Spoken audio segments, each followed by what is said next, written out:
사도행전 9장 32절에서 43절까지 본문의 말씀입니다. 경계를 넘어서라는 제목의 말씀으로 함께 나누겠습니다. 초대교회는 예루살렘에 안주할 수 없었습니다.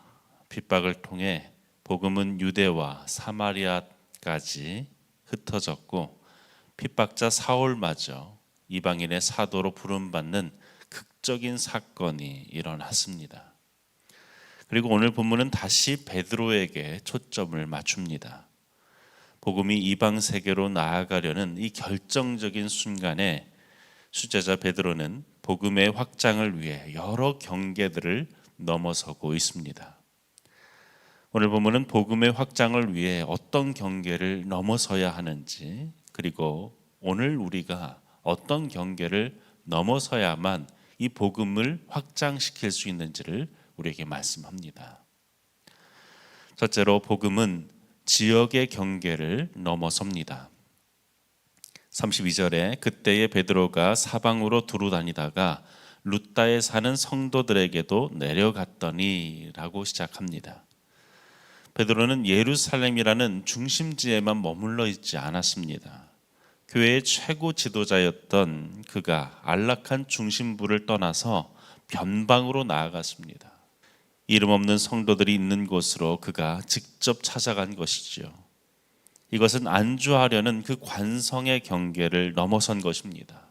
중심부에서 주변부로 나아가는 지역의 경계를 넘어선 것이지요. 베드로는 룻다에 도착합니다. 그것은 예루살렘에서 북서쪽으로 약 40km 정도 떨어진 작은 도시였습니다. 베드로의 방문 목적은 복음 전파뿐만 아니라 이미 그곳에 형성되어진 신생 공동체를 돌보려는, 그들을 위로하려는 목적이 있었습니다. 그렇게 찾아가 살펴보니 그곳에 실제적인 필요가 있었던 것이죠. 33절에 거기서 애니아라 하는 사람을 만나매 그는 중풍병으로 침상 위에 누운 지 8해라 라고 말씀합니다. 그가 공동체 일원이었는지 혹은 단지 그 지역의 주민이었는지를 분명히 언급하고 있지는 않지만 그의 삶은 무너진 몸과 마음으로 8년 동안 침상에 누워 있었다라고 말씀합니다. 8년이라는 시간은 한 사람의 희망을 갉아먹기에 충분한 시간 아니겠습니까? 베드로는 그를 만나자마자 곧바로 치유를 선포합니다. 그런데 이 선포의 내용이 중요하죠. 34절에 베드로가 이르되 애니야야 예수 그리스도께서 너를 낫게 하시니 일어나 내 자리를 정돈하라 한대. 베드로는 내가 너를 고치겠다라고 하지 않았습니다. 예수 그리스도께서 너를 낫게 하실 것이다 라고 선포합니다. 곧 이 치유의 능력이 베드로 자신이 아니라 지금도 살아 역사하시는 예수님으로부터 나온 것임을 그는 분명히 밝히고 있습니다. 베드로는 그저 순종의 통로일 뿐이다 라는 것이지요. 예수가 치유하신다, 이 메시지는 애니야에게 절망의 경계를 넘어선 복음 그 자체였습니다. 이렇게 베드로의 선포가 있자마자 침상을 벗어나지 못했던 이 애니야가 곧 일어났다라고 말씀합니다. 그리고 35절은 그 결과를 이렇게 증언하죠. 룻다와 사론에 사는 사람들이 다 그를 보고 주께 돌아왔다. 한 사람의 치유는 살아있는 증거가 되어져서 이 룻다와 인근 사론 지역까지 수많은 사람들이 돌아오게 되어지는 부흥의 도화선이 되었다는 것입니다. 이처럼 베드로가 지역의 경계를 넘었을 때 8년의 묵은 절망의 경계가 무너지고 복음은 더 넓은 지경으로 퍼져 나갔습니다. 여러분, 오늘 우리의 삶에 이 복음에 대한 경계는 어디까지입니까? 우리가 편안한 경계를 뛰어넘어야만 이 복음의 지경이 확장되어진다는 것을 기억하시기 바랍니다. 나 스스로 제한하고 그 경계를 짓지 말고 그것을 뛰어넘는 복음의 능력을 의지할 수 있기를 바랍니다. 둘째로 복음은 죽음의 경계를 넘어섭니다. 베드로가 룻다에 머물 때에 약 20km 정도 떨어진 항구 도시 욥바에서 긴급한 전갈이 옵니다. 36절은 욥바에 다비다라고 하는 여제자가 있었다라고 소개하죠. 누가는 그녀가 선행과 구제하는 일이 심히 많았다라고 소개합니다.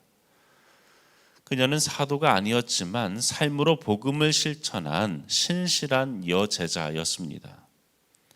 그런데 그토록 선한 삶을 살았던 그녀가 병들어 죽게 되어진 것이죠. 욥바 공동체는 이 신실한 여제자의 죽음으로 인해서 큰 슬픔에 빠집니다. 바로 그때 룻다에서 애니야를 고친 베드로의 소문이 욥바에 전달되게 된 것이지요. 한 줄기 희망으로 전해졌습니다. 38절에 보면 그들은 지체 없이 사람을 보내서 베드로에게 지체 말고 와달라고 간청합니다. 그리고 베드로는 즉시 욥바로 향하죠. 그리고 베드로가 도착했을 때 과부들은 울면서 이 도르가가 지어준 옷을 보여줍니다. 이 옷들은 그녀의 시간과 물질, 가난한 이웃을 향한 그 사랑과 정성을 보여준 것입니다. 그녀의 죽음이 이 공동체 가운데 얼마나 큰 손실이었는지를 알게 하는 것이죠. 이 슬픔 앞에서 베드로는 40절에 사람들을 내보낸 뒤에 홀로 무릎을 꿇고 간절히 기도합니다. 그리고 시신을 향하여 선포하죠. 다비다야, 일어나라. 그때 놀라운 일이 일어납니다. 죽었던 그녀가 눈을 떠서 베드로를 보고 일어나 앉습니다. 41절에 베드로가 손을 내밀어 일으키고 성도들은 과부를 불러서 그녀가 살아난 것을 보여줍니다.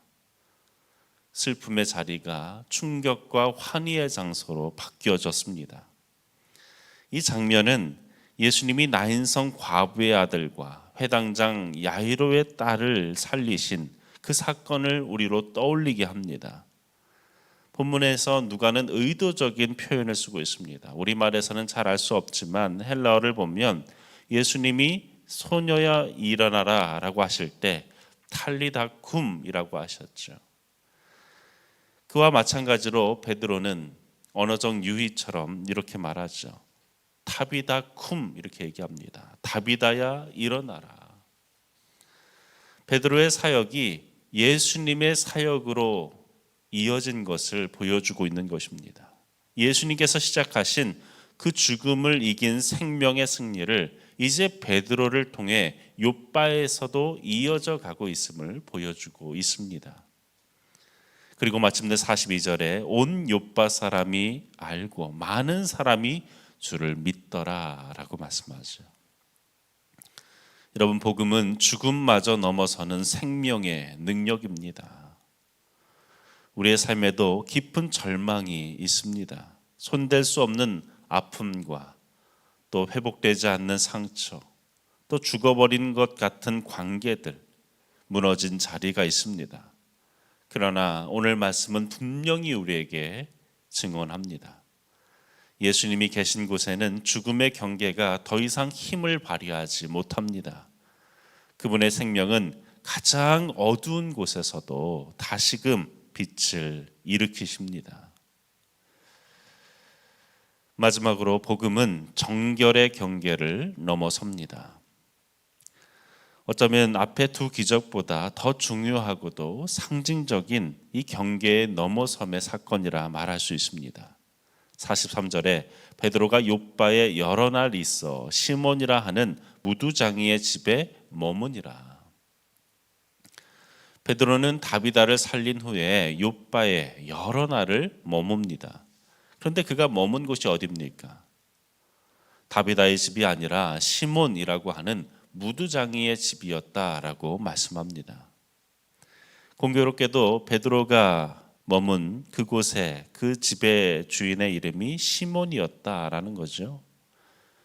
그 성경은 의도적으로 시몬이 시몬의 집에 머문다라고 기록합니다. 이것이 왜 중요한가? 무두장이는 당시 동물의 사체를 만지고 가죽을 가공하는 직업이었습니다.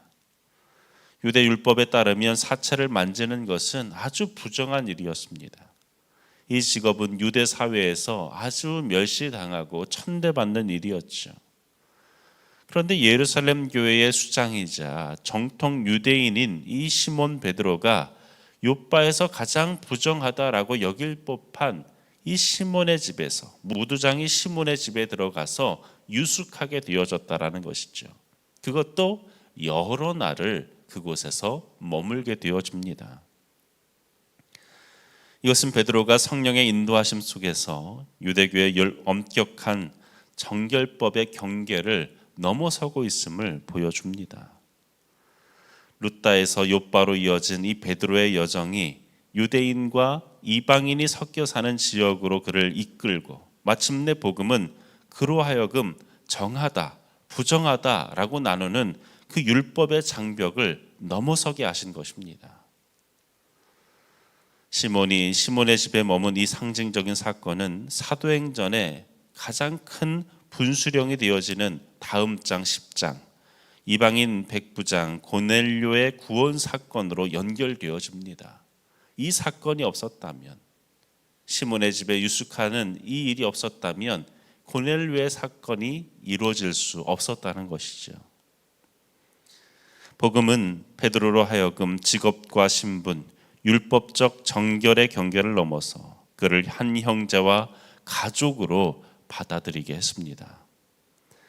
여러분, 복음이 우리 안에서 역사하기 시작하면 우리도 어느 순간 하나님이 허무시고자 하는 그 경계를 마주하게 되어집니다. 우리가 멀리했던 사람들, 우리가 불편해했던 어떤 자리, 우리가 스스로 만들어 놓았던 구별과 판단의 영역들이 있을 수 있죠.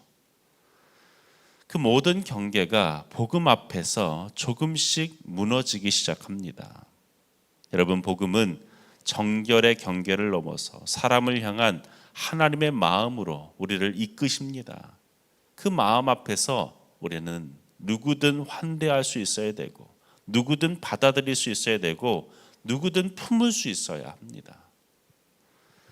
사랑하는 여러분, 오늘 우리는 베드로의 이 발걸음을 통하여서 복음이 뛰어넘는, 경계를 뛰어넘는 그 능력을 보았습니다.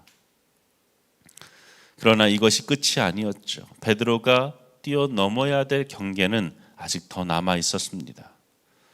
복음이 더 많은 이들에게 가기 위해서, 공동체가 더 넓게 품기 위해서 그는 더 깨지고 더 연약해지고 더 유연해져야 했습니다. 그 끝에서 베드로는 고넬료의 집 문턱을 넘고 이방인에게 성령이 임하는 장면을 마침내 목격하게 되어지죠. 여러분, 하나님은 오늘도 우리를 부르십니다. 그와 같은 부르심으로 우리를 초청하십니다. 경계를 넘어서라. 그래야만 복음이 전달되어진다. 그리고 복음은 그 경계를 뛰어넘는 충분한 능력이 있다. 복음이 우리를 부르시는 그 자리, 하나님이 일하시는 그 자리, 담대하게 걸어갈 그 은혜가 우리 가운데 넘치기를 간절히 축원합니다. 기도하겠습니다. 사랑과 은혜가 풍성하신 아버지 하나님, 오늘 말씀을 통해 복음은 갇혀 있는 것이 아니라 모든 경계를 넘어서는 생명의 능력임을 깨닫게 하시니 감사합니다.